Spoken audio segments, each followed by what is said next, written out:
Yeah, the host has started the webinar. Thank you. Hello, everyone. Good evening and welcome to our webinar on the strategies for handling sadism and pessimism in leadership.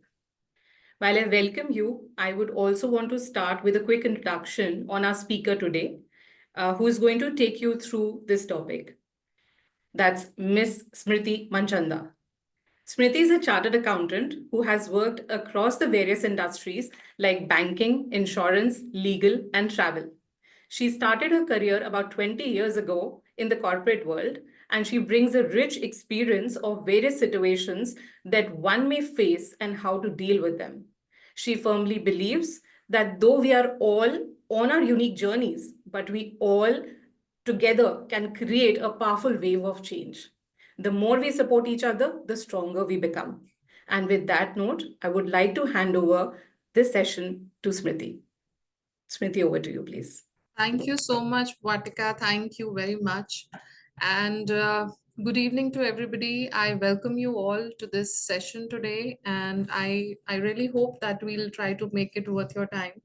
And uh, to start with a very basic question, we are here to discuss how do we navigate various situations where we deal with pessimism in leadership and sadism in leadership. Now, while these this may sound like a very heavy topic, but let's like try and lighten it down, try and just break it in parts and see how we navigate through it.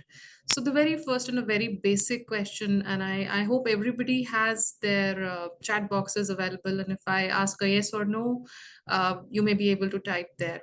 So what do you understand the very basic meaning of pessimism? What does it stand for, this word? If you do, just type a yes or give me a thumbs up or something, so I know that. Let's see how many people really know what pessimism means.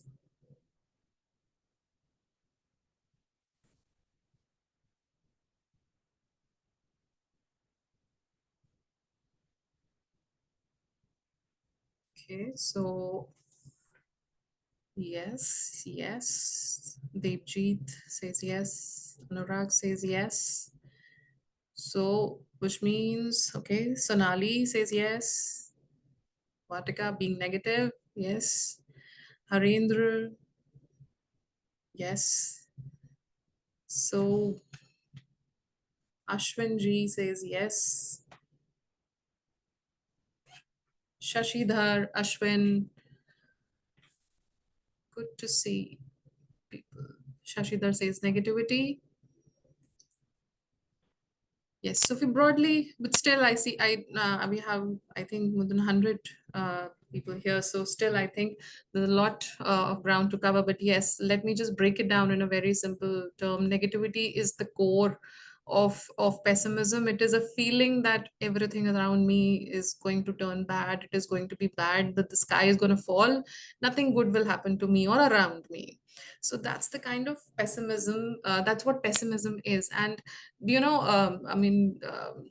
one small thing which every one of us is taught since we are children, that you have to be positive, you have to think good. And there are many ways in which this thing is taught to us. Many of you would have heard about manifestation, the law of attraction. That's a famous book. I don't know how many of you have read it, but the very mindset that you keep actually sets your path of what you will be able to do. Now, that's a positive mindset. That is an absolute opposite of pessimism. When you talk about pessimism, that too at a leadership level, and trust me, it's not hard to find, you will find that. And I have personally experienced that. So when I saw this topic coming, I was like, whoa, it's not just me, it happens. And I had to deal with this kind of a pessimistic leadership, not leadership, leader, for over 2 years. It's not easy, and it was not the latter part of my career. It was towards this beginning or the middle part of my career. It becomes even difficult at that point of time. Now, what typically happens when you have a pessimistic leader around you? One, when your leader doesn't believe that good things are going to happen and he is in charge, of driving your career, your growth, what do you think will happen to your career? I don't think much, right? So if the leader only feels that I mean, there are not good options around you, and there's nothing that you can do about it, that's the kind of thinking, that thought process that the person is having in his mind, and that person, that leader, really has the reins of everything that he's driving for your career. So when I personally, when I went through this situation, I really was pretty helpless at that point of time. I was thinking what to do. Then I thought there are two ways about it. So some people would see things not happening around them, take it as a challenge. They will see that this is something which maybe is difficult, but it is not that it is not doable. So that's the other way of dealing with it. But the person who is a pessimist at that point of time doesn't really understand that. Now, what do we do in this situation? One thing, so the first step of it is to identify the traits. So when you have so very quick ones is when your leader only says नहीं यार कुछ नहीं हो सकता इस company का, यार तुम इसको छोड़ दो, इससे बात करके कुछ नहीं होगा. So small things can happen because you identify people जिनसे बात करके actually कुछ नहीं होगा, so you find a way around. But when you start seeing the red signals, the red flags, that आगे कुछ नहीं हो सकता, इस कंपनी का ही कुछ नहीं हो सकता. See, at the end of the day, we work for the company. Wherever we work for the company. The growth of the company is what grows you. And more or less, we probably इतने intelligent हम लोग होते हैं that we can understand that the company is in the right direction. So first and foremost is, if there is a repeated trend of negative talks, of negative future or a negative career discussion, then I think your first this thing is to identify and see that yes, I am in a problem, I have a pessimistic leader. So first you have to come to that, right? I would suggest that if you have some very good friend, because at times someone may overthink, but if you have some confidant, some trusted partner, nobody at your organization though. So that's something I would say, that such things do not speak to anybody at your organization at first unless you're very confident, because let me be very candid, organization politics is not very great thing to be in. So refrain from that. Try and lean on to your friends, to your family, to your spouse, your any other person who really has been with you, who understands your feelings and mental state. Talk to them very logically, very binary. Be very binary that this is what was the situation. This is what is the outcome. So if this is a trend that is coming out, that nothing good will happen, there is no scope, there is no growth, but you see the company doing good, you do know how to read numbers. So if you see the company is growing, the pessimism might be okay if the company is going to file for bankruptcy, that I understand, that is like, that is being practical. But if your company is doing okay, but the direction that you get, it's not, nothing is going great is going to happen, I would suggest take a second opinion, recheck yourself whether you are assessing it right or not. Because first time, honestly, you really kind of doubt yourself also, that because that person is a leader, he might know better, right? So recheck yourself, do that. Again, if you see that yes, you are on the right track, now the second problem is how to make your leader understand that there is a problem. See, there is one thing, हमें ये भी difficult लगता है कई बारी, how to politely, nicely tell our teams, our DRs, people working with us, that this is 1 2 3 is a problem. So here is a situation where the person you are reporting to has a problem according to you, and you have to deal with that. How do you have that discussion? It's a very difficult discussion, it's not easy. So there, I think what I did was 2 3 things, because see, we are all human, leaders are also human. We have certain bad days, good days also.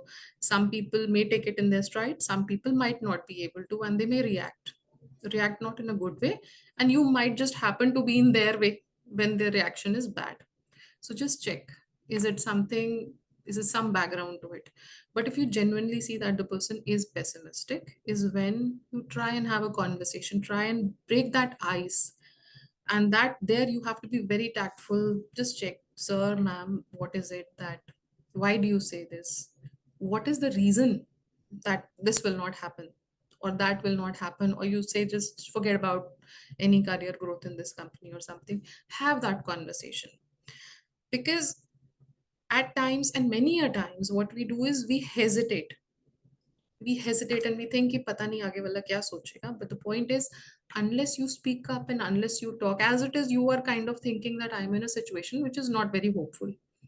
So let's give it a try. Talk to your manager that what is it that you feel that things will not happen, or you always think, say, not so positive. Don't say the word that you are negative. See, everybody feels bad with that, right? You have to be very, very tactful in the words that you use so as to not offend the manager as well. Use the opposite words. Negative ka opposite use karo. So why are you not so positive about it? What makes you feel? Understand the reason. There are many times, so there can be a couple of reasons. So for me, I figured out that person, one was like 20% was that generally by nature that leader was pessimistic. 70% of the reason why he was behaving the way he was behaving was this major family trouble in his life. 20% was things because of all this mishmash and cocktail, things were not going well at his senior level also. So there is a combination of things at times at play. And do understand and do not leave empathy. So empathy is important when you talk to your one downs, your team members, your direct reports, and empathy is equally important when you talk to your seniors as well. They are also humans, they can have bad days too.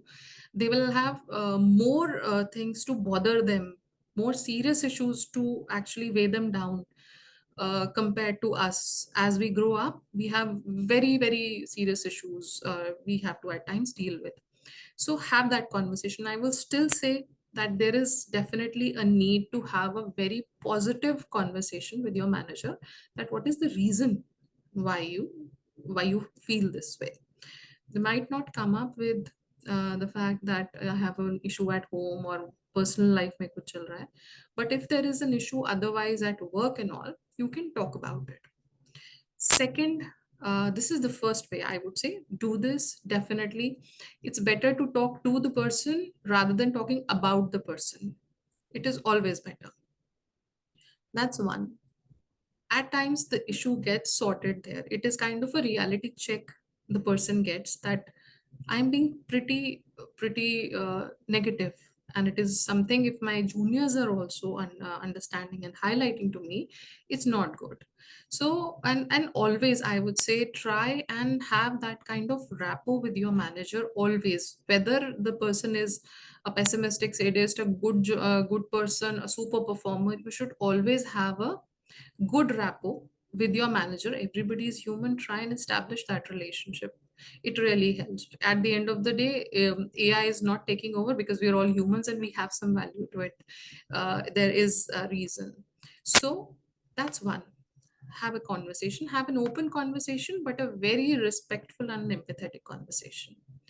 The second thing that you should do is, if it doesn't get solved, and when you have this conversation, and if the person really understands, give that person some time. It is not going to be a click of a button that you had a conversation and the next day you see change. It will take time. It will take a bit of time. But if you start seeing some bit of it, start having follow-up conversations, because it should not be just one conversation. These things need kind of a hand holding. Very You might find it difficult to believe, but yes, these things do help. Even senior people at times do need this kind of a check. The second part would be, if you do not see a change, if you actually, you might just see a backlash, that how come you are telling me that there is a problem or something I need to mend. That can also be a possibility. So you have to be prepared for that outcome as well. If that is where it goes, is when definitely you will need some intervention from somebody. And that somebody cannot be a manager, obviously. You will have to involve either HR or the manager of the manager. So I'm talking about very practical situations. I'm not giving any bookish knowledge. I'm actually telling you practically how things go about it and how you need to deal with them. You have to be prepared for the thing that this can actually have a fallout. It will not always be rosy and lovely, and it will go in the right direction, but it can have a falling out as well. Now in that case, if that is the situation, you have two options. Or in fact, if there is a situation that your conversation hasn't resulted any fruit for that matter, nothing, ना better है ना worse है, वैसे ही चल रहा है, एक conversation और करी, still no benefit, then it is up to you. One, you either involve the other teams for intervention or request for a team change if it is possible. Because at the end of the day, if the person who you report to doesn't think there is any opportunity of growth, nothing good is going to happen, then actually nothing good is going to happen to you, because that person is going to recommend your promotion or not, right? That person is going to rate you at the end of the day. Ask for a team change with reasons. You can definitely ask for that. If that doesn't work, honestly, find a better place to work for. uh, because I'll simply say here that your mental health is very important. If 70% of your mind is choked with the fact that my manager is not going to do anything about me, then it is not just that your career, your professional life will get hampered. It is your mental health that will get really affected. I have seen people really crumble under stress because of managers who really don't understand what the future path is. Or, and now I come to the second part, which is sadism. How many of you understand sadism? Pessimism is still something we all, Harendra Chandra says, agreed with your perspective. Thank you, Harendra. Okay, sadism. So I'll then combine both of these and take this topic further, because you can have a combination of both in one manager.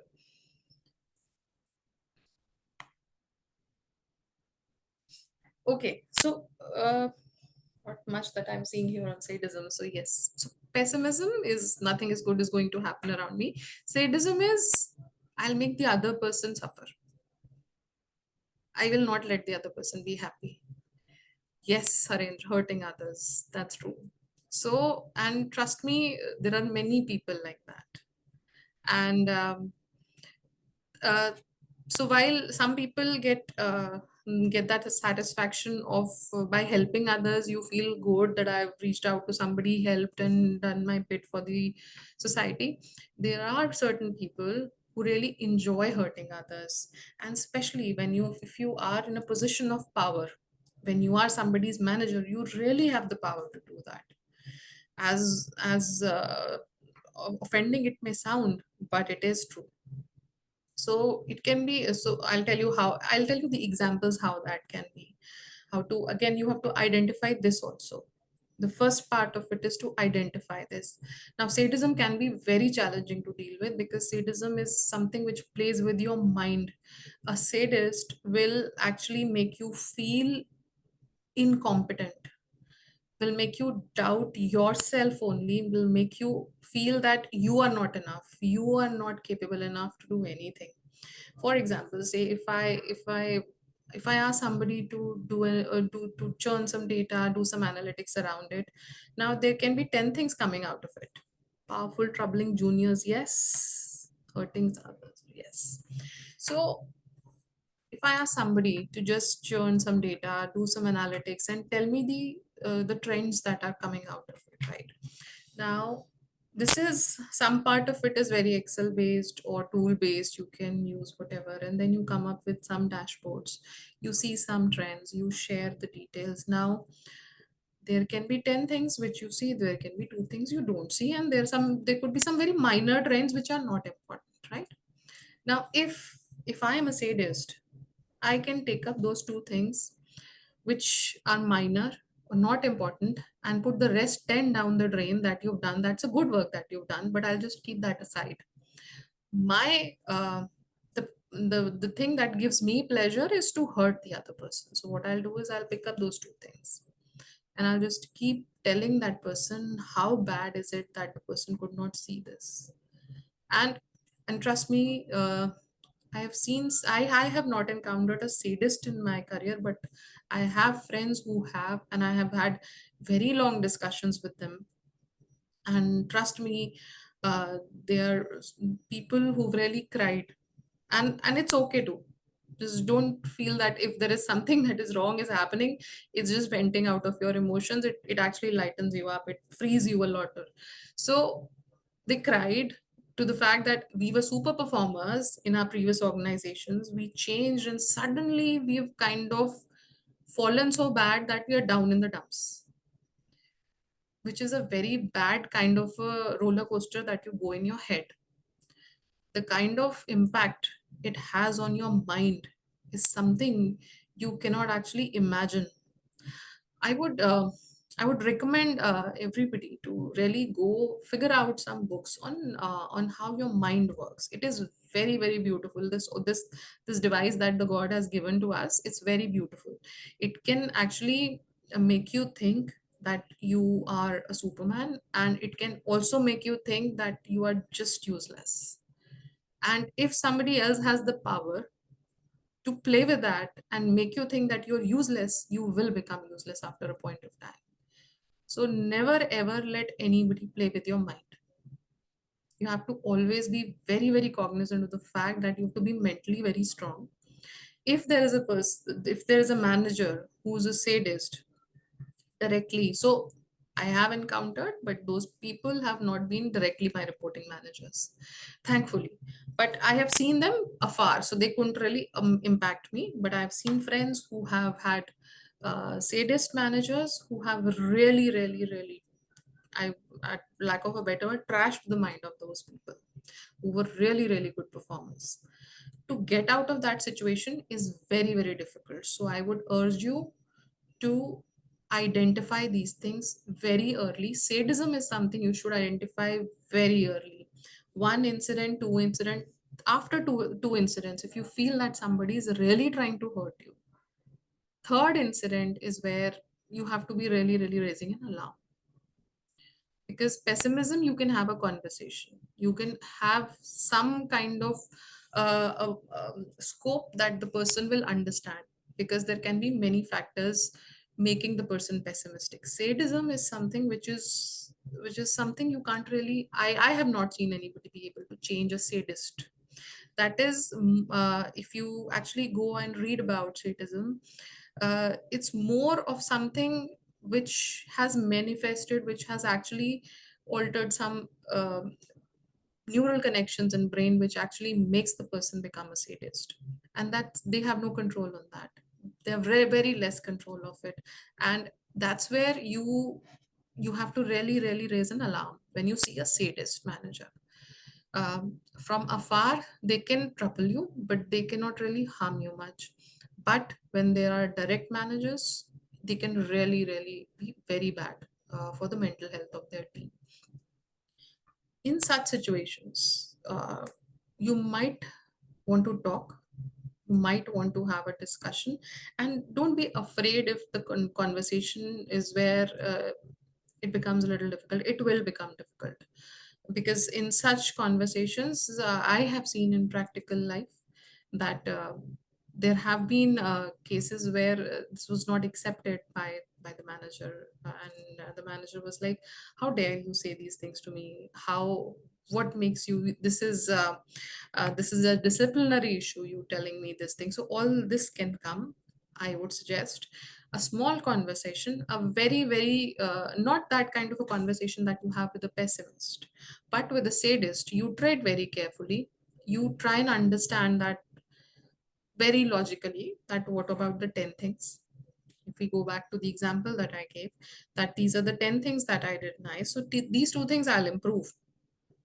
Okay, next time. And when you do that check, the next time you get an assignment, do a check in between your analysis or whatever. So if I have to refer to this one, this person should have actually then in the second case would come back to me and said ki I'm right now doing this is the direction I'm going in, this is my prelim analysis, do you think these 10 I think are fine, do you think these two also want to make to the cut, do you want me to work on these two more, right?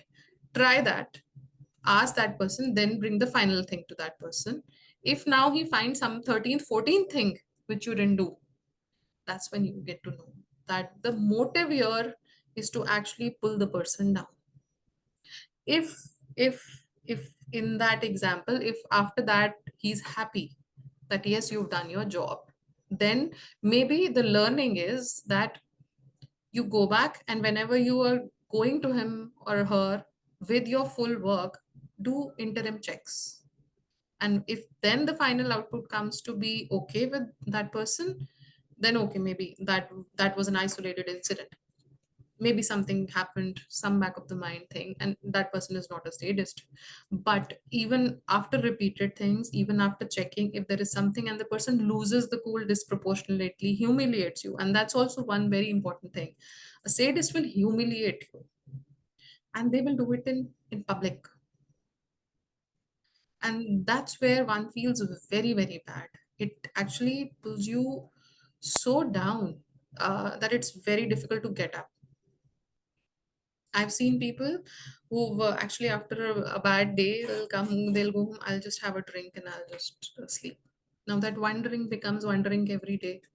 Then that one drink becomes two drinks every day.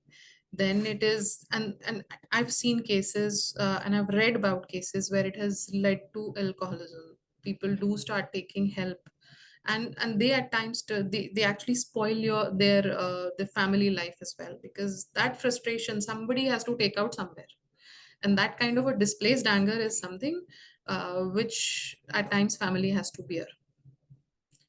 So I would say identify, be very confident and very clear in understanding. Again, go back and check with a friend. Like I told you, in the pessimism, if you have to identify a pessimist, you need to have a check on you whether you've done a right thing, whether you've identified properly or not.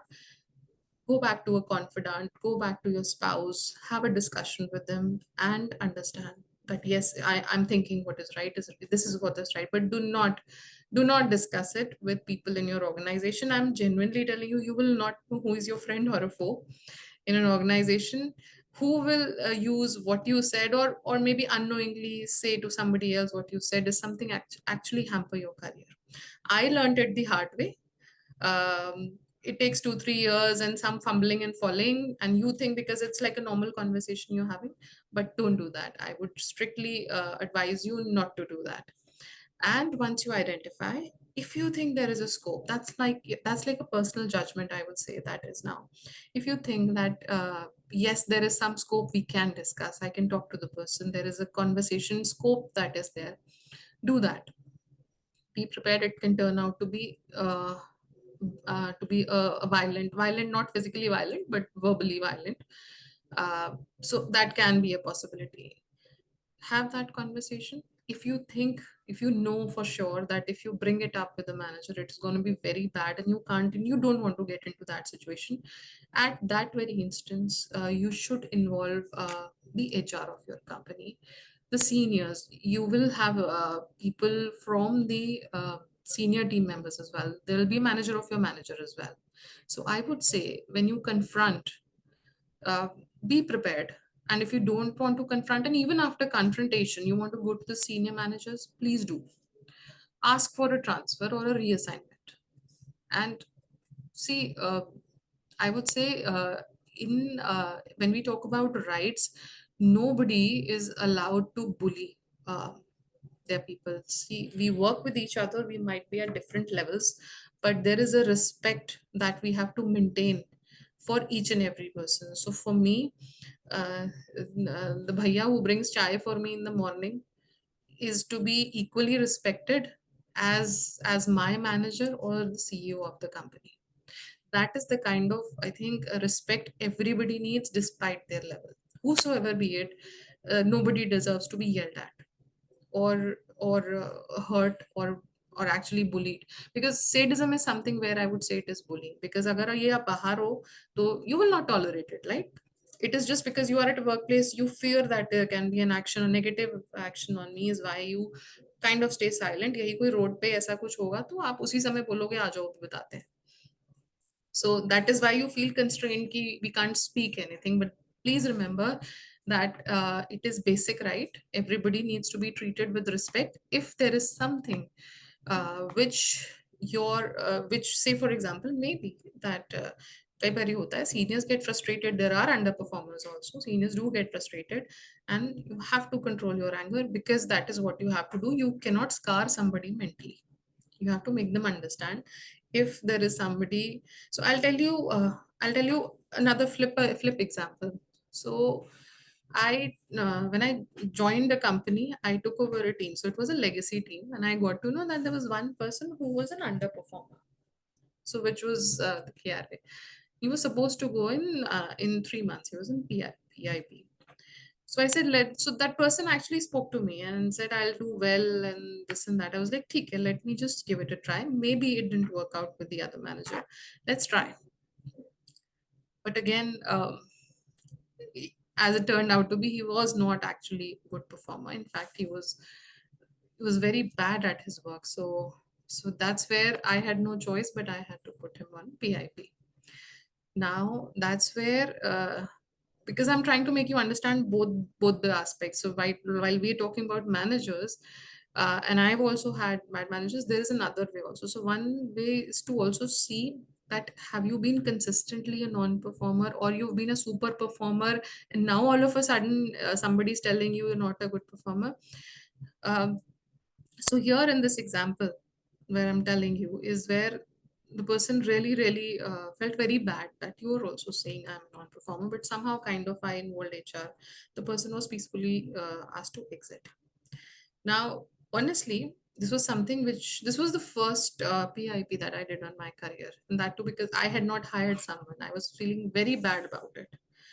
Then I got to know that the person got a job. I was happy at least that okay, somebody's family is not getting impacted. 6 months from there, again, the person was asked to leave. 3 months after that, again got a job. After a year, asked to leave. Right? So that's where I would want to say that if your trajectory has been that you've been a good performer or even an average performer, but you've not been told that you really can't work, right? If you have that kind of an understanding that you've been a good performer and all of a sudden things go wrong, is something when something is not wrong with you, it's wrong with the person. But if you've been consistently facing the fact that organization after organization, team after team, if somebody is getting to know that they're not wanted there or they don't suit that profile, then maybe you need to upskill yourself. Maybe you need to learn a few more things, or maybe you need to be a little more tactful, or maybe change the area that you are in. At times, I've seen people who started with one function, didn't do very well, but then they really did well in marketing. So I there's one thing that if you judge the fish by its ability to fly, right? Is that's what it is.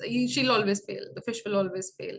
So the point is that you have to really be mindful of your own strengths and weaknesses as well. So that's one more thing which is maybe not related to this, but I will urge you all to do a SWOT of yourself. You have to be self-aware. You have to know, and not for anybody else, for yourself, you have to know that what are your strengths, what are your weaknesses. If you know that, you will really know how to play up your strengths. You will know if this is my weakness, let's try and work around things where while I develop on these things, while I work on these my areas where I need to work on, let me work on my strengths because that will help me go forward. So my idea with my team members is when when I understand कि किसका क्या trait है, किसकी क्या strength है, क्या development areas है, I try and work upon their strengths first because that's where I'll get the best results. जो development areas हैं, so thankfully at times what happens is X is somebody's strength, Y is somebody's strength, my work gets done. काम पूरा हो गया मेरा, development areas है वो काम करेंगे. So you don't need to really pull down people that this is something that you need to, you don't know, you're not aware, you're not good at it. Everybody is not good at everything. You can't be. We all have flaws. Still we are here because we learned somehow to navigate through these things. So I'll tell you the idea here. So we have Anurag, Vatika, me here and all. It's not that we are all flawless. No, we all have our flaws. We've all learned, we've made mistakes, we've learned, we've brushed ourselves कि अब हो गई कोई बात नहीं, खड़े होते हैं, and we'll move forward and we try to learn from what happened earlier. And also I would again say have some mentors because it really helps up. You'll talk to your people in your circle, it will help you. But there are really people when you, and it happens on the go. So I have certain mentors, I would say. So my first job was with ebookers, which was a travel portal. Rajesh Mago at that time was the CEO. Now he runs Make My Trip. So that's one person I go to if I have something which I don't know. And he has loads of experience. He has loads of experience. Then I had the good fortune of working with Pankaj Gupta at Religare. He's CFO, Director Services there. So I will say seek out mentors. At that time, there was no Make My Trip, but I still used to go. So you identify people. It's not necessary you have big names, big mentors. No, these were not big names when I was working with them. They became big, and I am happy that I could identify and hold on to these mentors. Talk to them whenever you are stuck. Talk to them. I always say that you should have some people who actually listen to you and help you. Stick to them. They will really take you out of these situations. It's important. And if you want any of us to, you want to reach out to us, we are happy to do that. Because see, we know, I'll tell you a fun fact about this session that we're doing. This is a women's forum session, right? So but when we were discussing about the session, I was telling, we were just talking that this is not just for women, right? It is something which is very important. In fact, I'll tell you, it is a life skill, and nobody teaches you this thing. So the actually the sad part is nobody teaches you this thing. You reach the corporate floor, and all of a sudden everything is around you and you don't know how to deal with it. Nobody teaches you, no book teaches you, nothing. It is experience, and it is better to learn from our and somebody else's experience when you know that they've experienced it and come out of it, rather than doing those mistakes and then figuring out ab kya karna hai, ho gayi ab to galti. Try and learn. This is something I would say we are coming up with many sessions. These are life skills. And the fun fact here is this is a women's forum session, but most of the attendees, the majority, more than majority is men here, which I think we were just talking about it, and we we're like very happy to know that uh, this is, and honestly, it's not just at your corporate world. In your family, in your friends, in your relationships, you can encounter people who can be pessimistic, who can be sadist. You have to be not bogged down by them. The first thing is you have to be self-aware. You should know your strengths, where you lack, where you need to work, but don't ever doubt yourself. Once you know what are your shortcomings or what are your strengths, and if somebody tries to pull you down, don't don't get disturbed by that. Hold your own, hold your ground, and face that. Have that energy, have that strength to face that. And I would genuinely say you should have somebody who has a listening ear. And talking also helps a lot, not in the organization as I said earlier, but talking to somebody who can really listen to you really helps. Do not let these things affect your mental health. So one very bad outcome, as I said, was impacting your mental health. That's where you will actually lose the whole track of it. And it actually, whenever you get that kind of an incident where your mental health goes for a toss, you have stress and you start doubting yourself, you go back at least 4 or 5 years. When you doubt yourself, because that zeal, that energy to work and perform dies down. it really dies down. And whoever of you has not faced it, I'm happy for you.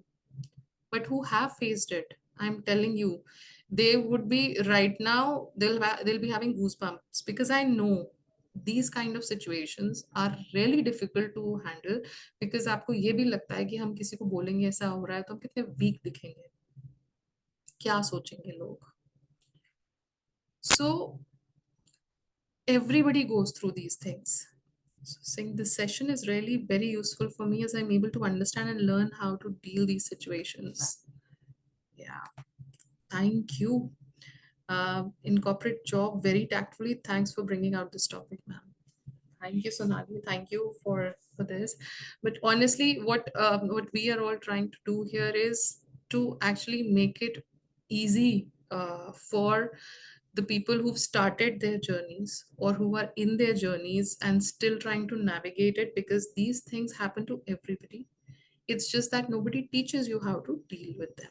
Nobody teaches you. And I'm telling you, uh, even your parents can't teach you much about it, because the corporate world, even if they have worked in corporates, the world right now versus what it was 30, 40 years back is very different. It is very different. And most of us, as my parents, my father worked in a public sector company, the environment is very different, even if it is a comparison today. So for me to be able to understand, I would need somebody from the present industry, somebody who knows and has seen things. So never doubt yourself.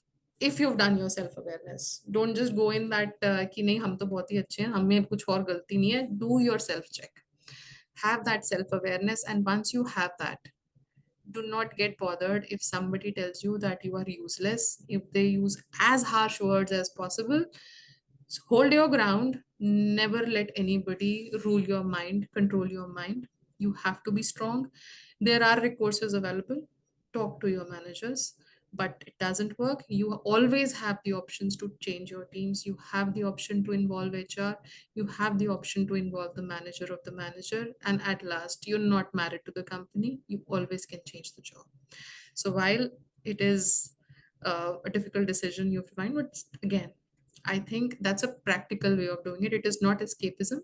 It is, some may say it is escapism, because in all these conversations, I've heard this also. Why do you want to leave? It is escapism. Unless you know that your manager is about to leave, then it's okay. But otherwise, it's not escapism. It is practical. You need to take care of your mental health, and you have to really, really grow. And once you are past these incidents, after 2 3 years, you'll really smile back and see, okay, good, I dealt with that, and I'm still here standing and I'm shining.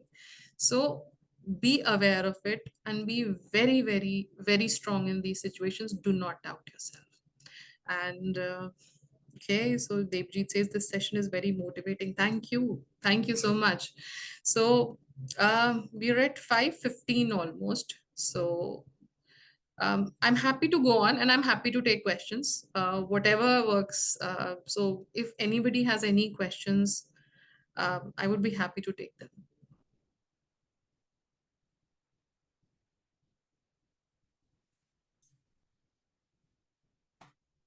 Okay, so let's do one thing. If no questions are coming as of now, I will not take names. Tell me who all, what have you faced? Pessimism in manager, sadism in manager, both. Just write S or P or both. Yes, toxic culture. Okay, I've got a B, both. Both. Oh my God. So it's a toxic cocktail. Okay, both. Yes. So my friends, you actually, yeah, passed. Yeah. Shashidhar, I raised a question in Q&A. Okay, both. We'll take your question, Shashidhar. Just give me a minute. Both. Oh my God. It is actually a toxic world out there. It is not just us who faced it. Okay. Both. Hmm. Okay. Okay. Okay. So good. So we have questions. Uh, okay. So we'll start with lucky not faced such a situation so far, but the subject is very much relevant. Yes, you've not faced it so far doesn't mean that you'll never face it. I hope you don't, but I you should be prepared if something of this sort comes up. It's a life skill, as I said earlier. It is something that you need to learn. Will these two combined in leaders create a toxic culture? And what leaders need to avoid to do avoid getting into this trap? Okay, yes, very good question actually, Saina. Shashidhar, I'll come to your question in a minute after I answer Saina's question. So yes, it does create a toxic culture. It is a very toxic combination. As when I was having this the starting when I was explaining pessimism and sadism, it is a very very toxic combination. Pessimism and sadism, it's like as bad as it can be. What leaders need to do to avoid getting into this trap, I think, pessimism, I said, is something which a person can actually overcome, and it is good for their own well-being as well, that they do not be pessimistic. So what to do avoid to avoid getting into this, first is that they need to realize that they have this problem. Unless one knows that there is a problem of this sort with them, unless you acknowledge there is a problem, nobody's going to fix it. If I don't know, so for example, I'll tell you one thing. When I had my daughter, somehow, I mean, because she used to be crying all the time, and while we were talking, somehow slowly and slowly my decibel level increased, because otherwise we were not able to hear each other, me and my husband. So after a year or so, we were just talking, and my daughter was sleeping, and still we were talking at that level, never realizing that we are talking very loudly. We never used to talk at this level. So that day, my husband was like, "You started talking very loudly, right? There is nobody here. There is no sound. We're still yelling, almost at the yelling level. We're talking." I was like, "Yes." That's when we corrected ourselves, that it's not required. So unless the person understands that there is a problem, they're not going to correct it. They can't correct it if they don't think there is a problem. So that, I think, so in organizations and big organizations, the senior leaders have coaches, they have mentors who actually help them navigate. And I've seen in real life, there was a senior leader who had anger issues, and that leader was assigned a coach to navigate through and deal with that anger, and reduce that anger level. That anger management was done for him. But obviously that is like senior people, unfortunate that very senior person had this kind of an issue. But even at a level where we have mid to senior level managers, and there are a lot of pressures that we have. So at that level, I think organizations need to step up. So organizations need to really do that psychometric analysis as well. These things should come from HR. In HR should also be very cognizant of that. That's why I'm always saying that raise it to HR, because HR is the team which is actually equipped to deal with issues. They do those counselings. Some companies, in fact, our company also has employee helpline. There is an assistance available to employees if they're going through some problems, or they want to just talk, or they want anything to be reported. So these things need to be taken up to HR, but unless somebody takes it up to HR, they also might not be noticing it. So in all these conversations is where in the whole session I've always highlighted the importance of approaching HR. Now I have another question where there is a HR at group director level and suits the subject. How to handle this person, whom to approach, takes harsh decision on employees. I've seen this kind of a person as well. And to this, I would say two things. Assess. So at times, whether we like it or not, some people are important for the organization. They do good work, although they're very toxic. They are important. They're very well connected, so they can't be let go. And here we're talking about senior people. So at this level, if if you think that um, if it's not affecting you per se, unless that you are in HR and this is your manager and taking wrong harsh decisions, so I would say it's better to change that organization unless you think there is a solution visible in short term. If you think in 6 7 months there may be a change, the person is, because at times we also keep a track of market now, there's a senior somebody, you get to know somebody has resigned or somebody is looking out, such senior people's changes do float around. So just check, because in this thing I would say, unless you are in your dream job right now, I would say look for something which is in some other organization, because when HR is the center of toxic culture, then where else do you go? Unless you have a very good rapport with some very other senior leader whom you can actually talk to. But if that person is here to stay, this HR person is here to stay, it's better to look out for yourself. There are ample of opportunities out. If it's not really hurting you too much right now, take your time, look for something which is outside of this organization and make that change. And when you change, you do get a salary jump, right?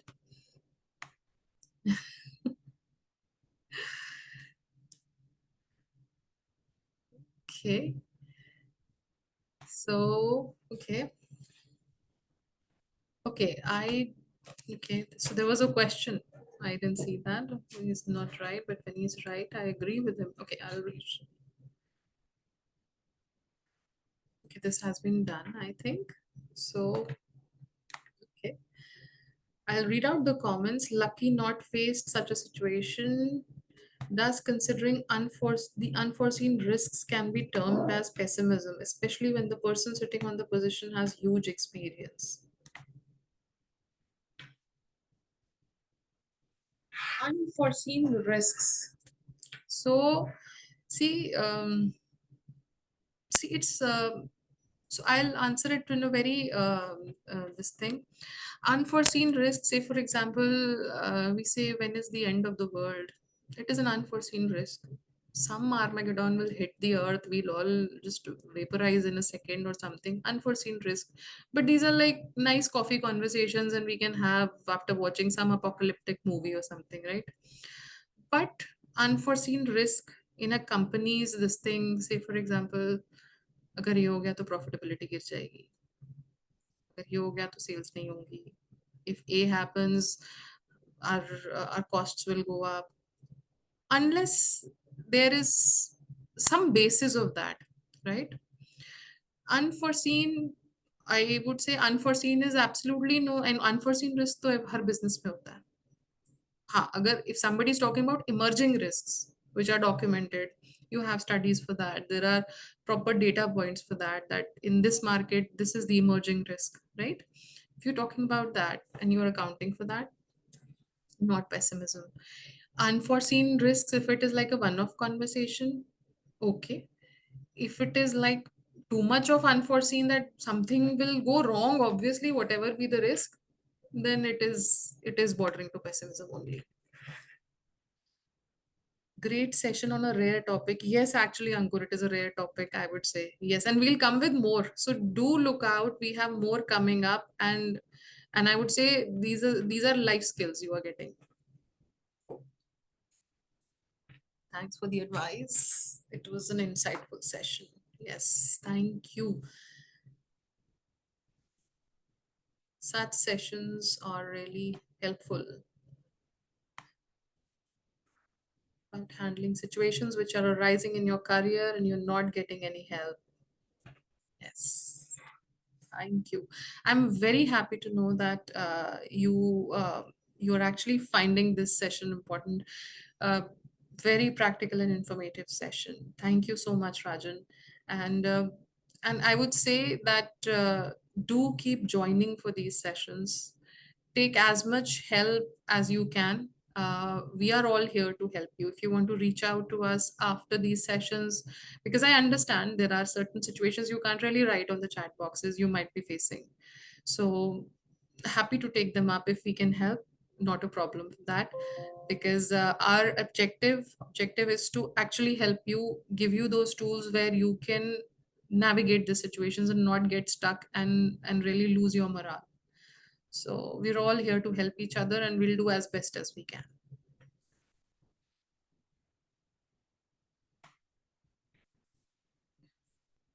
That's it from me. I don't see any more questions coming in.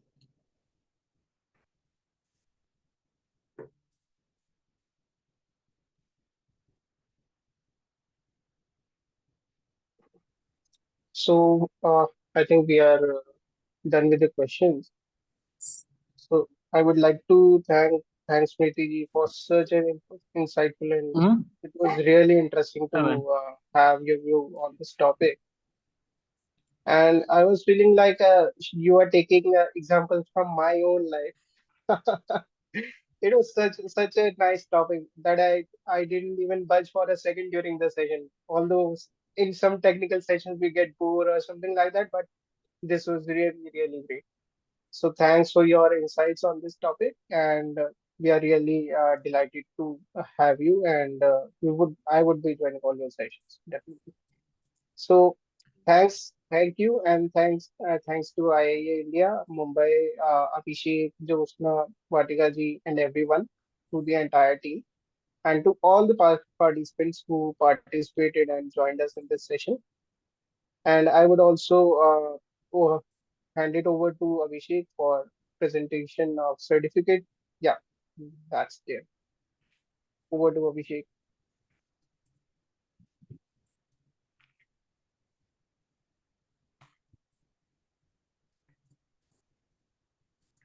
I think he's on mute or something. But yeah, thanks, Smriti ji. It was really insightful. Thank you so I much. hope you would have gone much more into this session. Yes, I could, but I think as for starters, this is good enough. Yeah, right. All Thank right. you. Thanks a lot, everyone. Thank you. Thank you so much, everyone, for joining the sessions. Thank you.